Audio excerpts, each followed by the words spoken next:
of climate change adaptation, critical component of risk assessment, and unfortunately it's one that is too often ignored. Leaving no doubt, I think what's going to happen is that corporations who ignore climate change, both the physical impacts but also the indirect impacts, which I think are emerging much faster in terms of regulation and insurance availability, they're going to be punished by climate change impacts. But also, I think what's going to happen is that those who adopt and adapt to the impacts are going to be rewarded. Now, unfortunately, the world doesn't happen in this vacuum. So when the private sector fails, so does society, so does the global economy. And we saw that a few years ago when we had the GFC, and we're still feeling the ripples of the GFC now. Slide, please. Thank you. So it's such an issue that the World Economic Forum, that's a group of large corporations and government who meet at Davos every year. They talk about the emerging global risks. They identified that failure to address climate change adaptation as one of the top 10 risks to the global economy. And I think it's really important, really interesting. That was a watershed moment, I think, for the private sector. So that was only stated in January of this year. Now, they also said that it's most likely to emerge in the coming decade. So that's cause for concern. I was involved in a project called Climate Change Adaptation in the Boardroom. It was a really interesting project. This was in Australia, where we engaged sort of 100 top-tier organisations, those that were publicly listed, but also private companies as well. And we engaged them in a boardroom-style approach that was, I suppose, I'm pretty loud, so. But they can't, yeah, that's right. How's that? Great. We engaged them in a discrete Chatham House rules engagement style to understand what they thought about climate change, how they responded to climate change, and what the potential ripple effects may be for the economy. And our results were a little bit disconcerting, I think, because what we found is that very few organisations understand what climate change is. They get confused between mitigation and adaptation, and we're talking about multi-billion-dollar companies here.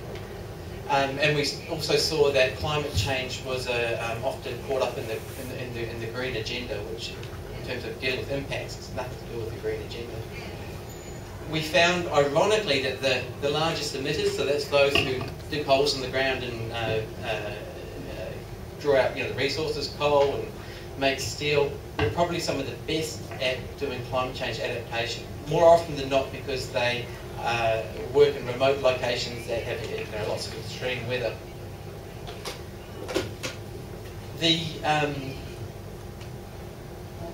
A recent report that came out, which is the Global Investor Coalition on Climate Change, really interesting. They represent about $14 trillion worth of wealth of asset managers and institutional investors. And they said that 80% of institutional investors recognise that failing to consider climate change is a material risk to their portfolios, but unfortunately only about 25% are actually doing anything about it. So my superannuation funds are probably invested in a very risky enterprise. So maybe in 50 years' time, when I eventually retire, or 20 years' time, probably more like 50, my money may not be there. Next slide, please. So how does the private sector respond? The private sector at the moment responds by telegraphing its risks out to the insurance industry. Now, the insurance industry in the past decade have been caught unaware, I think, sleeping at the wheel in terms of understanding climate change risks. And so their response is to withdraw insurance, is to change the wording within the insurance contracts, and we're seeing that especially between insurers and reinsurers. And in Australia, we're seeing insurers actually pulling out of specific locations, and that's sending phenomenal market ripples through our economy, especially in the lending institutions. Next slide, please.